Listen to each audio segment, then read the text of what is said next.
Hi, welcome to another episode of Bethany Talks About Stuff. I'm your host, Bethany F. DeVore, the author of the Sea Adrastian Chronicles, available from Amazon. And today I am doing another video game review. As you know, I've been doing a series of reviews based on the Ezio trilogy of Assassin's Creed. So it was Assassin's Creed 2, Brotherhood, and Revelations. I wanted to take time to review Assassin's Creed 3. This has been a huge franchise, people love it, and I'm just late to the game. So, having said that, let's get into Assassin's Creed 3. Okay, as usual, please be aware there are going to be spoilers. I'm going to spoil the crap out of this game. So if you haven't played this game and you think you might want to play this game and you don't want to have spoilers, now is the time to leave. Hopefully you won't mind the spoilers and you'll stick around, but there will be quite a few.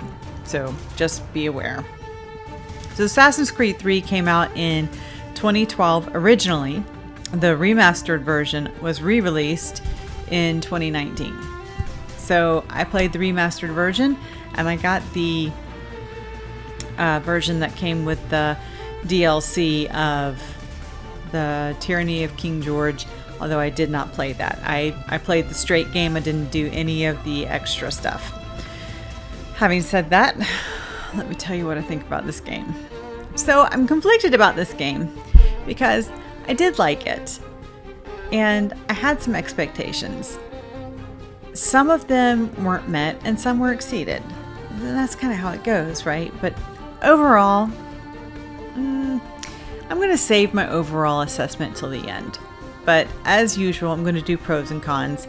And I typically do cons before I do pros. But I think this time I'm just going to go ahead and start with the pros. Like a normal human being. Who am I? I don't know. Our protagonist in the modern portion of this game is Desmond Miles.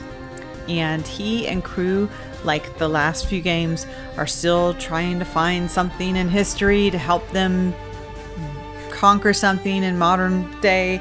In this case, there is a global event that's coming. There could be like solar flares that are going to wipe out most of life on the planet. So billions of people are going to die if the modern day people can't figure out how to stop this. And they think the answer to stopping this global event is something that the ones who came before were figuring out, and they have hidden in some kind of vault, and they need a key. They have the Apple of Eden. They have a power source, I think. They just need this key to open up the vault. And the key was hidden sometime during the period of time during the American Revolution. Our main protagonist in the historical part is Connor. And Connor is a Native American with a very difficult to pronounce name. His mentor tells him, well, you're just going to have to go by Connor. People are going to respond better to that. As my friend says, he becomes somebody not to be trifled with, right? So I do like his character. His character does kind of become a BA, through the course of the game. But it was almost, in some ways, too good. You're a goody little two-shoes. That was both a pro and a con. I mean, he was a BA. It was fun to play him. But at the same time, he was almost too good. So one of the things I liked about the game is that there was at least one plot twist that actually did get me. And it's kind of hard to get me. And I was like, whoa! I was not ready for that. The game starts off, you aren't actually playing Connor, you're playing a character named Haytham. Evening, Haytham. You just assume, which you should never assume, but you just assume he is an assassin. He's very skilled like an assassin, he has a hidden blade like an assassin, and he's very clandestine, and he's on, kind of what we would now call like a black op, and in the beginning. And you play him for a good while before it comes out he is a freaking Templar. Then we welcome you into our fold, brother. Together, we will usher in the dawn of a new world, one defined by purpose and order. Give me your hand. You are a Templar. May the Father of Understanding guide us. May the Father of Understanding Guide us. Wait, what? Like, I did not see that coming. And I probably should have, but I didn't. I knew I didn't like him all that much. And I was like, well, when am I going to get to play Connor? Because I think I'm going to like Connor better. But I was genuinely surprised. So that was good, though, because I like a little bit of subverted expectation. You know, so that was good. One of the other things I like about the game is the setting, which I really wasn't sure if I would like it or not. I grew up in the south of the United States. So I grew up in South Carolina. And there actually is, not too far from me, a Revolutionary War site. They do reenactments and things there. It's really cool. And so there's all kinds of colonial structures still here. And there are historical sites all across the state, Charleston, and then if you go further, like down in Savannah. So, you know, those are things that are familiar to me. So I actually found that really interesting. In fact, when I was in school, I went to Colonial Williamsburg in Virginia, you know, and it's like stepping back in time. And that was really cool. Like, I had a good time doing that. But I didn't think I would like it in the game, to be honest. And then I really did. I liked it better than I thought I would. I liked it better than the setting in Assassin's Creed Revelations, which just didn't work with Ezio. I just liked it. I just liked it a lot more than I thought it would. Maybe that's because I'm American, and so I was really interested in that and into it, but I did. I enjoyed it a lot. In the previous games, there was an opportunity to build your home base. So like in Assassin's Creed 2, you help build the manor, you know, your Uncle Mario's manor, you know, Mario. It's a me, Mario! And then Assassin's Creed Brotherhood, you help build up Rome, actually, which was really cool. And then in Assassin's Creed Revelations, you do kind of a similar thing with, you know, building up bookstores and blacksmith shops and all that kind of stuff. And some historical monuments and things, which is neat. That is continued in Assassin's Creed 3, but it's done a little bit differently with homestead missions. And I thought, the first one I did, I was like, that's annoying. It's kind of annoying. By the end of the game, I loved them. And I loved that I had managed to build up my whole homestead. And it basically ends up becoming its own little village or, you know, whatever. It turned out to be a lot of fun. So an interesting tidbit that I didn't mention earlier is that the character Haytham that you play in the beginning actually turns out to be Connor's father. And he has a little romance with one of the Native American women. And he is not in Connor's life at all as a young child and young man. And Connor's mother, of course, dies tragically. Yeah, that I saw coming a mile away. So, Haytham is Connor's dad. So Connor's dad is a freaking Templar. And I say that, like, I don't like that, but one of the things I liked about this game was at some point, Connor and Haytham actually do work together. Although they have different means and they don't like each other, they have a common goal. And I actually appreciated that Haytham's character acknowledged Connor as his son, even in front of people.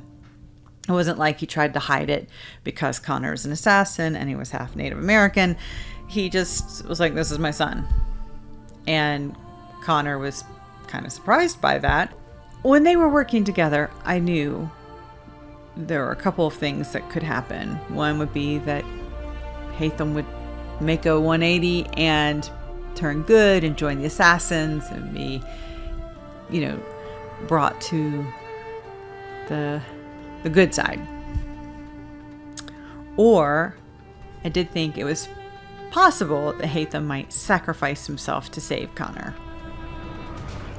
Or Connor would have to kill him. That was like my least favorite possibility. and that is what happened.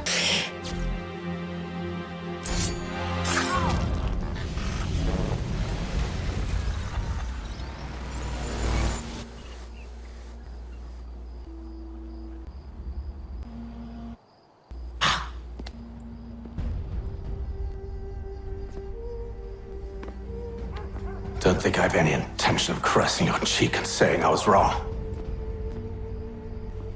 I will not weep and wonder what might have been. I'm sure you understand.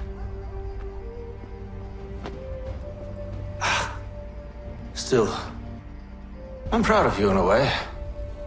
You've shown great conviction, strength, courage. All noble qualities. I should have killed you long ago.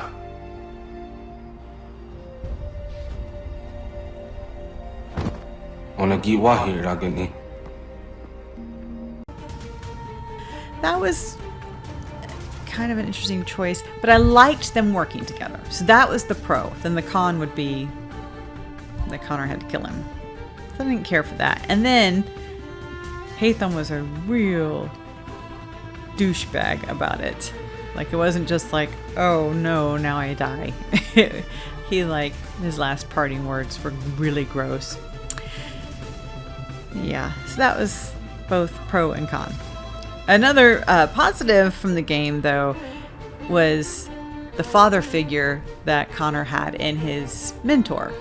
So Achilles is an older man who owned this homestead, and he had been an assassin, and then he kind of had stepped back and left being an assassin to just basically retire. He didn't want anything to do with the assassins anymore. He just wanted to be left alone. But eventually he agrees to train Connor when Connor is young, and they form a pretty good relationship. And what would you do when you found him? If you found him? You're a boy with a few months of training. He's a man full grown who spent decades honing his skills. If you're going to stand a chance against the Templars, you're going to need these.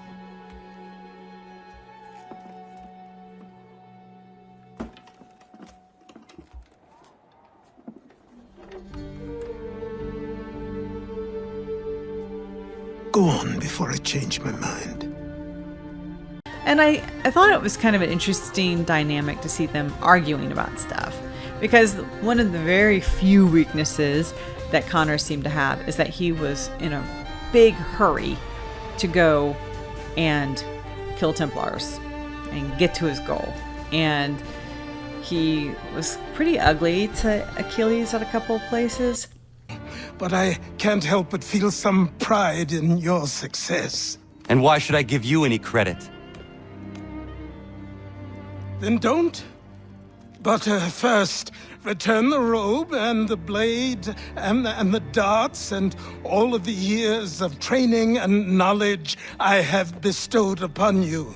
Return these, and then your words may have some merit.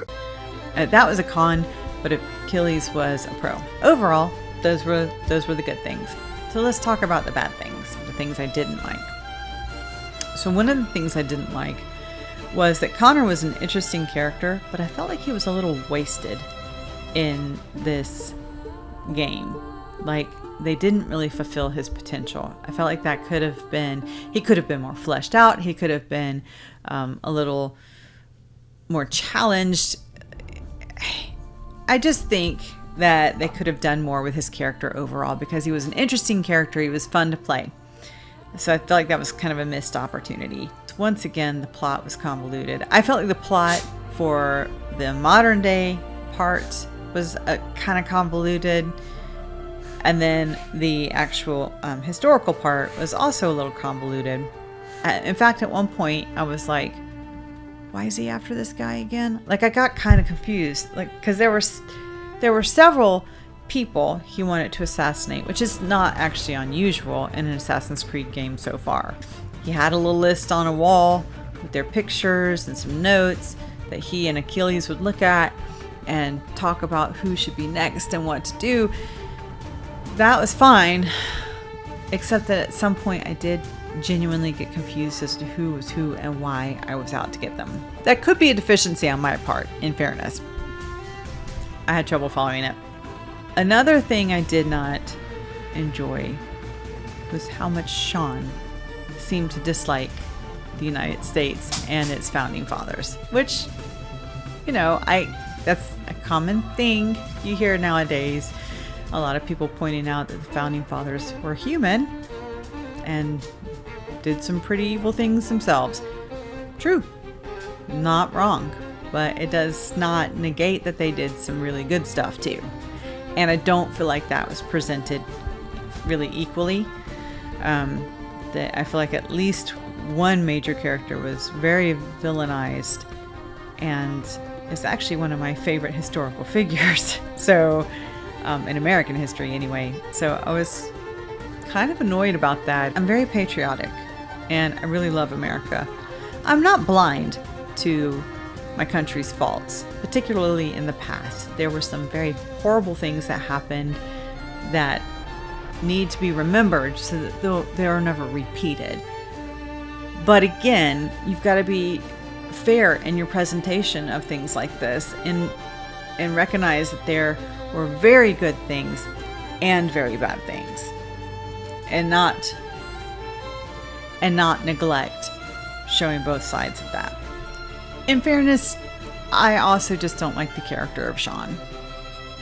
He's okay by Valhalla, so I don't know what's happened in between there.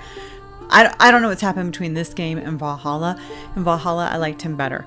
But in 2, Brotherhood, Revelations, and so far this game, I kind of just want to punch him in the face. I didn't like him. Just didn't like him. I haven't liked him.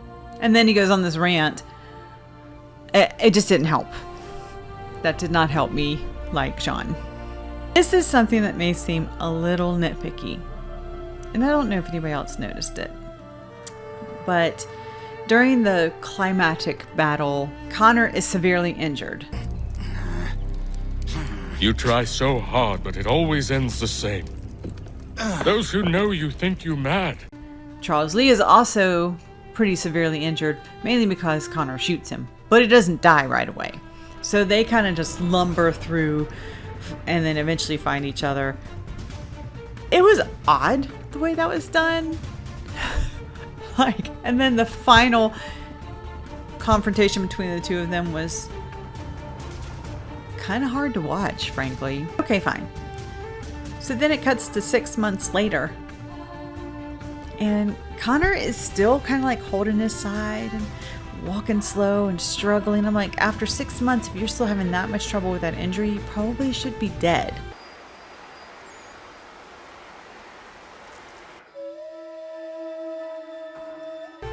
Like, is he still bleeding internally? Is the wound still opening? After 6 months, he'd probably be dead. Like, it's just weird that he's still struggling with that. Why isn't he dead? I don't know. That really, really bothered me. Whatever. Particularly when speaking his native language, the voice actor for Connor kind of delivers a very monotone performance. Oh,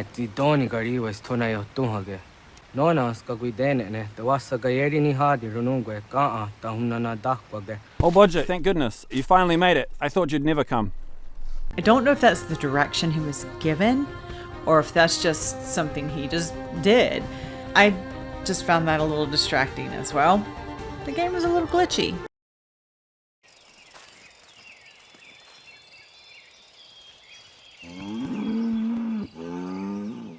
A little glitchy here and there. It was weird. Lastly, on my list, Charles Lee. At one point, he has this diatribe. It's late in the game. Connor's after Charles Lee. That's like his main bad guy at this point.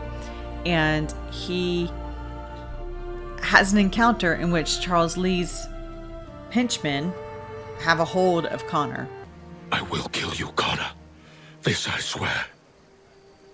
Not here, though. Not today. No. First, First, I'll destroy all you hold dear. I'll burn that homestead of yours to the ground and roast the severed heads of your precious founding fathers in its flames. And when I've finished with them, all the rest will burn as well.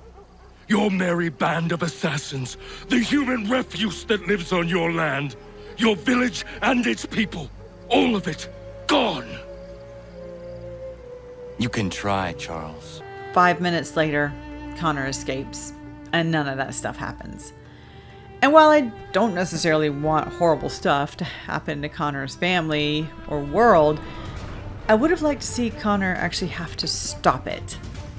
Like, I would have liked to see him have to engage in stopping that. I think that would have been intriguing to watch. But instead, it's like Connor broke free and just chased Charles Lee down, and that was that. And I was disappointed in that. So I think that was another missed opportunity to make this Charles Lee even worse and even more engaged in really focused on ruining Connor's life, because he was very angry that Connor had killed Hatham, because Hatham was like his mentor. It was just too bad. It was just too bad. One thing I want to slip in before we're done.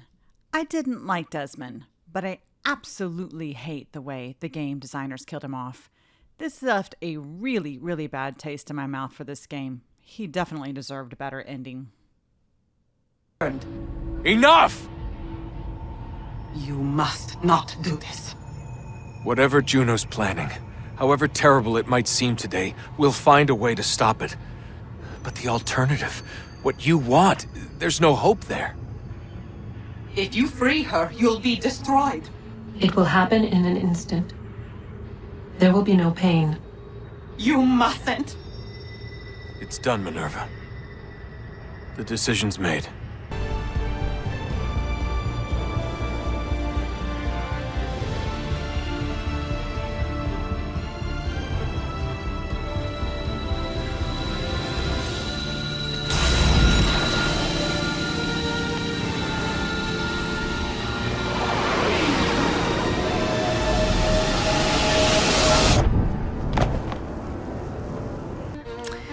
So overall, my impression of the game. I'm glad I played it, but I will not be playing it again. I may go back and finish some of the side stuff I didn't do the first time through. And at some point, I may do the expansion of the Tyranny of King George, which is an alternate history in which George Washington became a tyrannical king instead of a benevolent president. So I might go back and play that at some point, but as of right now, I'm kind of not interested. Overall, the game really was a disappointment for me. It was not the most solid entry. I think Revelations was worse because of what they did to Ezio in Revelations by making him, frankly, just old and boring. Who are you, Messere? Only the most interesting man in your life. Ah, che presuntuoso. This was not that bad, but it was still disappointing.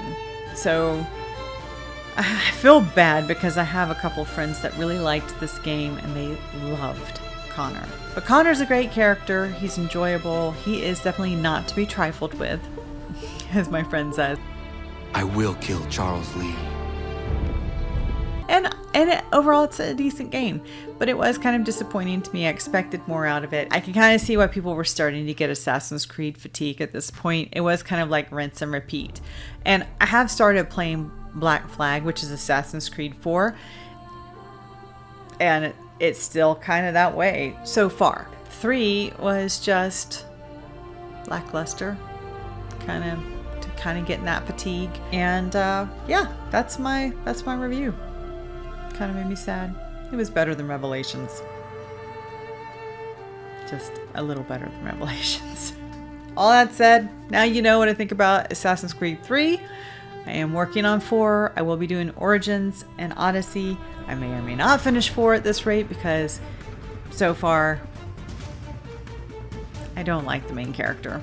In fact, I asked somebody, when does he stop being a D-bag? There you go. As always, I look forward to your comments. Let me know, did you play Assassin's Creed 3? Did you like it? Did you agree with me, or do you think I am totally off my rocker? And if you did, why? In relation to this game, I'm definitely off my rocker in life in general. I feel like I'm taking crazy pills! But in relation to this game, why am I off my rocker if I am? So thanks for sticking around, and please do all the things you're supposed to do on the internet for shows if you like them. So like, share, subscribe. When you subscribe, make sure you click that little bell so you get notifications when I post a new video. And otherwise, that's it for now.